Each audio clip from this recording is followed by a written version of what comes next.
Sabi nga nila, happy wife, happy life. May binili si daddy at ilang buwan na nga ang nakalipas ay naibalik pa niya at ibinalik din ng kanyang pera. Hassle free talaga ang mag-return ng mga bagay dito sa Canada.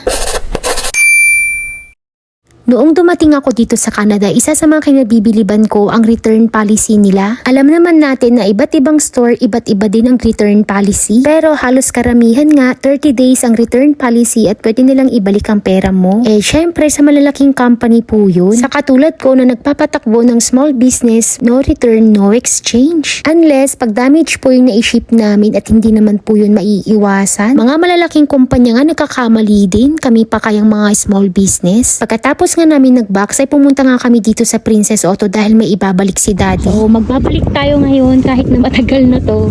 Pwede pa rin siyang ibalik. Ayan, kailan pa yan daddy? Pero hindi naman natin nagamit yan, diba? Pero kahit nabuksan mo to, pwede nilang ibalik. Kung hindi ka satisfy, pwede nilang ibalik. Kailan mo nabili? Tingin.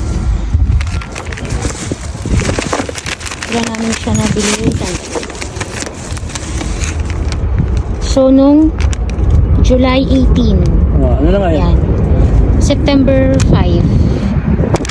O diba, higit 30 days na nga ang nakalipas pero pwede pa rin ibalik. Sabi nga ni daddy, nag-research siya sa Princess Auto ay kahit isang taon ay pwede pa. Nakakabilib ang kanilang return policy, no? Kahit na nga nakalipas na ang isang taon ay pwede mong ibalik at pwede nilang ibalik ang pera mo. Bumili kasi itong si daddy ng tire inflator pero hindi naman niya nagamit. Ang tinanong nga lang sa amin ay kung bakit namin ibabalik. Ang sagot namin ay nanalo kami sa loto, submarine na ang sasakyan namin, charis.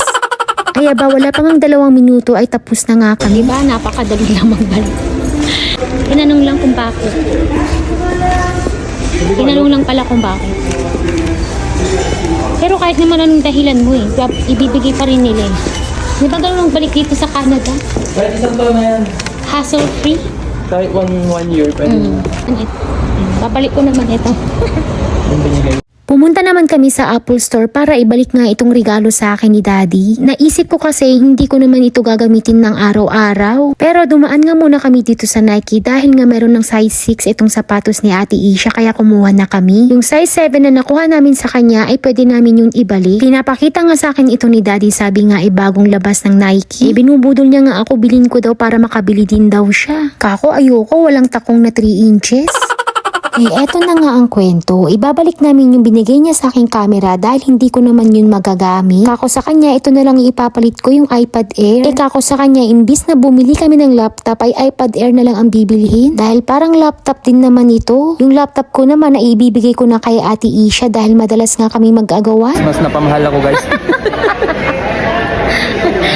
Sabi ko, hindi sana ako sasama kasi inaantok ako. Tapos, sumama na nga. Mabuti na lang sumama ako para ibalik. Mahal tuloy siya.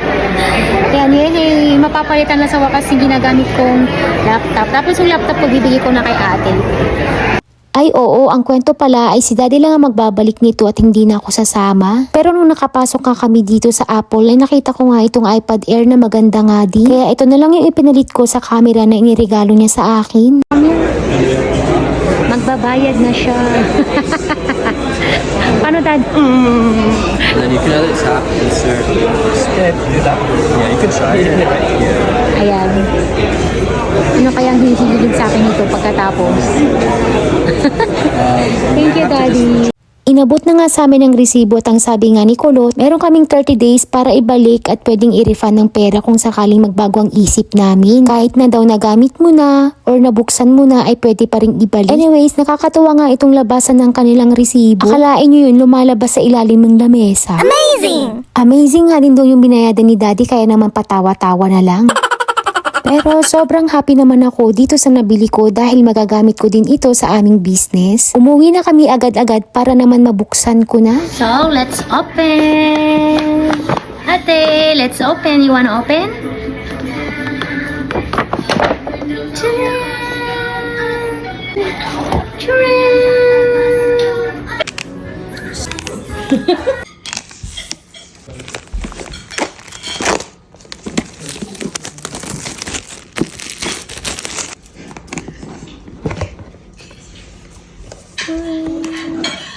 Yang mismong iPad.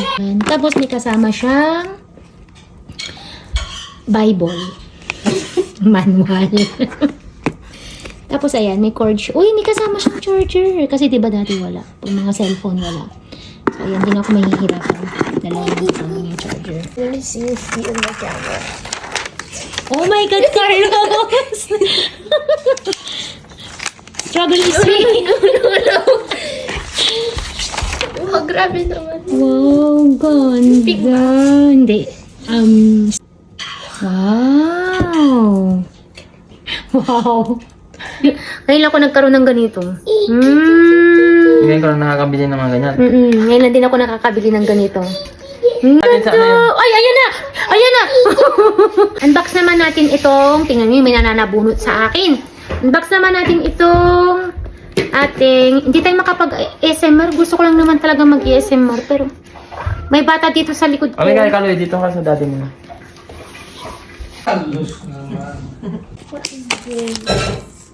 What do you do? Tingnan mo, marumi na agad yung keyboard niya. No, it's not. Si Ading mo. Oh, diba? Daddy,